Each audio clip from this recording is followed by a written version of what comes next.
हरियाणा वासी भाइयों बहनों और प्यारे बच्चों, आज हम अपने हरियाणा प्रदेश का 55वां स्थापना दिवस मना रहे हैं।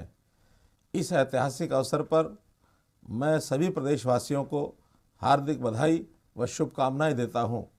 साथ ही कामना करता हूं कि हरियाणा विकास व कल्याण के नित नए आयाम स्थापित करते हुए दुनिया का अग्रणी राज्य बने। हरियाणा प्रदेश भारतीय गणतंत्र के मानचित्र पर 17वें राज्य के रूप में 1 नवंबर 1966 को अस्तित्व में आया, लेकिन आदिकाल से ही ये धरा देवताओं और ऋषि मुनियों की धरा रही है। इस क्षेत्र की अपनी अनूठी पहचान है और इसकी समृद्धि और खुशहाली इतिहास के पन्नों पर स्वर्ण अक्षरों में अंकित है। हमें इस बात का गर्व है कि हम उस धरा के वासी हैं जो भारतीय सभ्यता और संस्कृति की जन्मस्थली और वेदों उपनिषदों की रचना स्थली रही है। इसके स्वर्णिम इतिहास की पुष्टि विक्रमी संवत 1384 के एक शिलालेख से हो जाती है, जिस पर लिखा है, हरियाणा नाम का एक प्रदेश है जो इस धरती पर स्वर्ग के समान है। इसी प्रदेश में कुरुक्षेत्र की पावन भूमि पर योगीराज श्री कृष्ण ने मोहग्रस्त अर्जुन को गीता के ज्ञान का अमृत पिलाकर अपने कर्तव्य का पालन करने का संदेश दिया था। उस संदेश को हरियाणा के लोगों ने कभी विस्मृत नहीं होने दिया। भारत माता को स्वाधीन करने, स्वाधीन भारत को आत्मनिर्भर बनाने एवं गौरवशाली रखने में यहाँ के वीर और कर्मठ लोगों का उल्लेखनीय योगदान है। ऐसे ही कर्मठ लोगों ने पिछले 54 सालों की अवधि में ये आधुनिक हरियाणा बनाया है। 1966 में इसकी पहचान एक पिछड़े क्षेत्र के रूप में थी, लेकिन आज इसकी गिनती देश के सर्वाधिक विकसित राज्यों में होती है। प्रिय प्रदेशवासियों, आप में से अनेक भाई बहन ऐसे हैं जिन्होंने हरियाणा प्रदेश को बनते देखा है। अनेक बुजुर्ग आज की नई पीढ़ी को उस समय की तंगहाली और कठोर जीवन के किस्से सुनाते हैं। उन्होंने देखा है कि उस समय गांव में बिजली, पीने का पानी व सड़कें नहीं थी, आवागमन के साधन मामूली थे और शिक्षा के लिए स्कूल तक नहीं होते थे।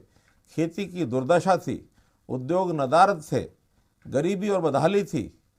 आपने उस मरुस्थलीय प्रदेश से आधुनिक हरियाणा को बनने के सफ़र को पल पल जिया है। आप ये भी जानते हैं कि इस विकास और प्रगति में किस किस ने क्या क्या योगदान किया है। आज हरियाणा की उपलब्धियों की चर्चा पूरे देश में ही नहीं अपितु विदेशों में भी होती है। किसान, मजदूर, घर व खेत दोनों को संभालने वाली माताएं, उद्यमशील उद्योगपति, कर्मठ व्यापारी, कर्मचारी, सभी के प्रयासों से हमारा आज का हरियाणा बना है। आज के इस पावन अवसर पर हरियाणा के गठन के लिए संघर्ष करने वालों तथा आज का समृद्ध हरियाणा बनाने के लिए कठिन परिश्रम करने वालों के प्रति हम कृतज्ञता व्यक्त करते हैं। भाई और बहनों, ये बड़ा सुखद संयोग है कि इस हरियाणा दिवस से 5 दिन पहले ही आपकी सरकार ने जन सेवा के अपने दूसरे कार्यकाल का 1 साल पूरा किया है। इन 6 सालों की अवधि में माननीय प्रधानमंत्री श्री नरेंद्र मोदी जी के ओजस्वी मार्गदर्शन में सबका साथ सबका विकास के मूल मंत्र और पंडित दीनदयाल जी उपाध्याय जी के अंत्योदय के दर्शन पर चलते हुए हमने प्रदेश की फिजा बदली है। प्रदेश की आर्थिक, सामाजिक और राजनीतिक संस्कृति में बड़ा परिवर्तन आया है। हमने समान विकास, जन जन के कल्याण और भ्रष्टाचार मुक्त व्यवस्था के माध्यम से प्रदेशवासियों में एक नई उम्मीद जगाई है और एक नए विश्वास का एहसास कराया है। गत 1 साल की अवधि के दौरान हमें कोरोना जैसी महामारी की चुनौती का सामना करना पड़ा है। प्रदेश के नागरिकों, समाज सेवी संस्थाओं, कर्मठ कर्मचारियों सबके सहयोग से हम इस महामारी पर नियंत्रण रखने में सफल रहे हैं। लेकिन मुझे दुख है कि इस लड़ाई में प्रदेश व देश के अनेक लोगों को अपनी जान गंवानी पड़ी है। मैं उन सबको श्रद्धांजलि देते हुए उनके परिवारों के प्रति गहन संवेदना प्रकट करता हूँ। साथ ही इस संघर्ष में लगे सब डॉक्टरों, चिकित्सा कर्मियों, पुलिस बलों, कोविड सेनानियों व अन्य समाज सेवकों का आभार प्रकट करता हूँ। आपकी यह सेवा भावना ही इस महामारी को जड़ से मिटा देने में सफल होगी। मैं प्रदेश के सभी नागरिकों से अपील करता हूं कि आप इस महामारी से सतर्क रहें और इससे बचाव के जो उपाय बताए गए हैं उनका सख्ती से पालन करें, क्योंकि कोरोना के खिलाफ जंग में जीत के लिए यही मूल मंत्र है। प्यारे प्रदेशवासियों, हमने 2014 में व्यवस्था परिवर्तन और ईमानदार तंत्र द्वारा 21वीं शताब्दी का नया इतिहास बनाने के संकल्प के साथ सत्ता संभाली थी। हमने उस संकल्प को पूरा किया। इससे भी बढ़कर पिछले 6 सालों में आपके सहयोग से कई बड़ी बड़ी उपलब्धियां प्राप्त की। हरियाणा केरोसिन मुक्त, खुले में शौच मुक्त और पढ़ी लिखी पंचायतों वाला देश का एकमात्र राज्य बना। ई गवर्नेंस की सहायता से ऐसी व्यवस्थाएं बनी जिनसे भ्रष्टाचार पर अंकुश लगाने तथा नागरिकों को घर बैठे अनेक सरकारी सेवाओं का लाभ देने में सफलता मिली। एक स्वस्थ, सक्षम, समर्थ, सशक्त एवं शिक्षित हरियाणा बनाने की दिशा में कई नए प्रकल्प शुरू हुए जिनके कारगर परिणाम आ रहे हैं। आज क्षेत्रफल की दृष्टि से देश में 21वें स्थान और जनसंख्या की दृष्टि से 18वें स्थान पर होते हुए भी हरियाणा प्रदेश विकास एवं जन कल्याण के सभी मापदंडों पर देश में अग्रणी स्थान पर है। लेकिन अभी हमें बहुत आगे बढ़ना है। अभी हमें भ्रष्टाचार के प्रति जीरो टॉलरेंस नीति को और मजबूत व कारगर बनाना है। अभी भी सबका साथ सबका विकास की राह में सुशासन हमारा औजार रहेगा और अंत्योदय हमारा लक्ष्य।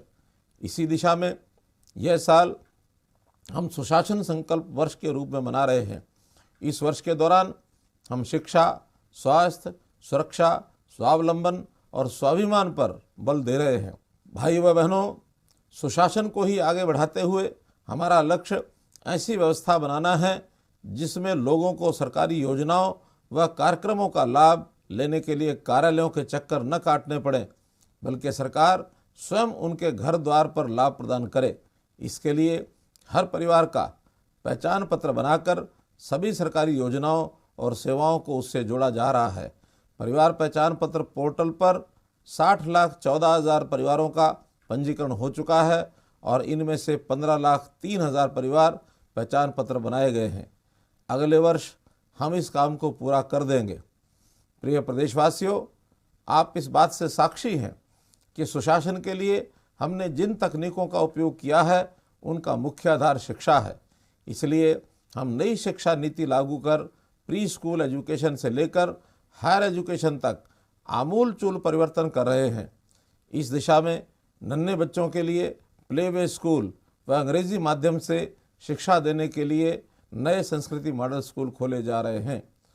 ऑनलाइन शिक्षा, आधुनिक विषयों का ज्ञान, रोजगार परक तकनीकी शिक्षा व कौशल विकास आज के वक्त की ज़रूरत है। इसके लिए हम निरंतर ठोस कदम उठा रहे हैं। बेटियों की शिक्षा के लिए ठोस कदम उठाते हुए हमने लड़कियों के 42 कॉलेज खोले हैं। यह भी बड़े संतोष की बात है कि आज हरियाणा में हर आधुनिक विषय की शिक्षा देने के लिए अलग अलग विशेषज्ञ संस्थान विद्यमान हैं। इनमें हर युवा अपनी पसंद के विषय का ज्ञान प्राप्त कर सकता है। प्रतियोगी परीक्षाओं के लिए कोचिंग भी अब समय की मांग बन चुकी है, लेकिन ये बहुत महंगी होने के कारण हमने मुफ्त कोचिंग के लिए सुपर 100 कार्यक्रम चलाया है, ताकि धन के अभाव में युवाओं की प्रतिभा दबी न रह जाए। मुझे गर्व है कि इस कार्यक्रम के तहत इस वर्ष कोचिंग पाने वाले 25 छात्रों का IIT में और 72 विद्यार्थियों का नीट में चयन हुआ है। भाई और बहनों, उत्तम शिक्षा के साथ उत्तम स्वास्थ्य का होना भी अति आवश्यक है। इसलिए हम आधुनिक चिकित्सा उपलब्ध कराने के साथ साथ आयुष पद्धतियों और योग के प्रसार से हर व्यक्ति को स्वस्थ रहने के लिए प्रेरित कर रहे हैं। इस दिशा में सरकारी अस्पतालों में मुफ्त दवाइयाँ व टेस्ट के अलावा घर द्वार पर ही इलाज, मोबाइल डिस्पेंसरी व ऑनलाइन ई-संजीवनी, OPD, लाइफ सपोर्ट युक्त एम्बुलेंस सेवाएं, गंभीर रोगों के इलाज के लिए भी मुफ्त इलाज आदि नई व ठोस पहल की गई है। इसी प्रकार खेलों को बढ़ावा देने और हर गांव में योग व व्यायामशालाएं खोलकर स्वास्थ्य के प्रति जागरूकता को बढ़ाया जा रहा है। उत्तम स्वास्थ्य के लिए स्वच्छता भी जरूरी है। मुझे गर्व है कि आपने साफ सफाई का ध्यान रखकर हरियाणा को स्वच्छता सर्वेक्षण 2020 की स्टेट रैंकिंग में दूसरे नंबर पहुंचा दिया है। हम हर घर में नल से स्वच्छ जल भी प्रदान करने जा रहे हैं। इसी प्रकार पर्यावरण संरक्षण और प्रदूषण नियंत्रण के जरिए स्वास्थ्य के लिए उत्तम वातावरण तैयार किया जा रहा है। मेरे प्यारे भाइयों बहनों, सुरक्षित वातावरण में ही व्यक्ति और समष्टि का विकास होता है। इसलिए हम हर नागरिक को सुरक्षा देने के लिए प्रतिबद्ध हैं। इसके लिए आधुनिक तकनीकों के उपयोग से पुलिस तंत्र को मजबूत किया गया है। किसी भी संकट में पुलिस की तुरंत मदद पाने के लिए अब डायल 112 सेवा शुरू की जा रही है। सार्वजनिक स्थानों और राजमार्गों पर सीसीटीवी से निगरानी की व्यापक व्यवस्था की जा रही है। बस अड्डों व बसों में भी कैमरे लगाए जा रहे हैं। महिलाओं और छात्राओं के लिए विशेष बसें चलाई गई हैं। किसी भी परिवार, प्रदेश अथवा देश के विकास के लिए उसके नागरिकों का स्वावलंबी होना भी अत्यंत आवश्यक है और ये रोजगार व हुनर के माध्यम से ही हो सकता है। इस दिशा में हमने योग्यता के आधार पर 80,000 सरकारी नौकरियां देकर युवाओं को प्रतियोगी परीक्षाओं के लिए मेहनत करने हेतु प्रेरित किया है। साथ ही प्रधानमंत्री श्री नरेंद्र मोदी जी की प्रेरणा से कौशल विकास को शिक्षा का अभिन्न अंग बनाया गया है। स्कूलों में NSQF, कॉलेजों में पहल योजना, ITIs व अन्य तकनीकी संस्थानों में उद्योगों की ज़रूरत के अनुरूप प्रशिक्षण के लिए निजी क्षेत्र में MOU करने के अलावा model skill centre, super 100 coaching centre इत्यादि खोले गए हैं। विदेशों में भी युवाओं को रोजगार पाने में मदद करने के लिए विदेश सहयोग विभाग बनाया गया है। प्रिय प्रदेशवासियों, हर व्यक्ति को सम्मान से जीवन जीने का संपूर्ण अधिकार है। सरकार का भी कर्तव्य बनता है कि वह ऐसे कदम उठाए कि हर नागरिक सम्मान के साथ जीवन यापन कर सके। हमने इसके लिए भी नई पहल की है। प्रदेश में पहली बार सामाजिक सुरक्षा पेंशन को महंगाई से जोड़ा गया है ताकि इन्हें पाने वाले बुजुर्ग, विधवाएं, दिव्यांगित आदि महंगाई बढ़ने पर आर्थिक दबाव में न आएं। हरियाणा देश का एकमात्र प्रदेश है जहां गरीबी रेखा की आय सीमा 1,80,000 रुपये तय की गई है। इससे कम आय वाले हर परिवार के लिए भोजन, सिर पर छत, शिक्षा व अन्य बुनियादी सुविधाएं उपलब्ध करवाने के लिए विशेष योजनाएं चलाई जा रही हैं। यही नहीं, इन योजनाओं का लाभ उन तक सीधे ही पहुंचाने के लिए DBT व अन्य सूचना तकनीकों का उपयोग किया जा रहा है। प्रिय प्रदेशवासियों, प्रदेश में ईज ऑफ लिविंग सुनिश्चित करने के इन प्रयासों के अलावा कृषि, उद्योग, व्यापार, परिवहन आदि क्षेत्रों में विकास के लिए योजनाओं को कारगर ढंग से लागू किया जा रहा है। समय की मांग के अनुरूप नई योजनाएं भी बनाकर लागू की जा रही हैं। कृषि क्षेत्र में हम किसानों की आय दुगनी करने के लिए प्रतिबद्ध हैं। हम ऐसी व्यवस्था बना रहे हैं कि किसान कर्ज के बोझ तले न दबे। किसी की तरह उद्योग और व्यापार भी हमारी अर्थव्यवस्था के आधार हैं। इसलिए हम प्रदेश में इनके लिए अनुकूल माहौल और इंफ्रास्ट्रक्चर विकसित कर रहे हैं। प्रदेश में आज चमचमाते राजमार्ग, पर्याप्त बिजली, पानी, कुशल श्रमिक विद्यमान हैं जो निवेशकों और उद्योगपतियों को आकर्षित कर रहे हैं। भाइयों व बहनों, आने वाला हरियाणा 21वीं सदी का विकसित प्रदेश होगा जहां शांति, सद्भावना और आपसी भाईचारे की कड़ियां और मजबूत होंगी। सबका साथ, सबका विकास, सबका विश्वास, सबका सम्मान की आदर्श नीति पर चलते हुए हम कार्य करते रहेंगे, जिससे चुस्त, जिम्मेदार, भ्रष्टाचार मुक्त और पारदर्शी शासन व्यवस्था दृढ़ता से कायम रहे। मैं पुनः हरियाणा के सभी नागरिकों को हरियाणा दिवस की बधाई देता हूं और आप सबके सुख और सुनहरे भविष्य की कामना करता हूं।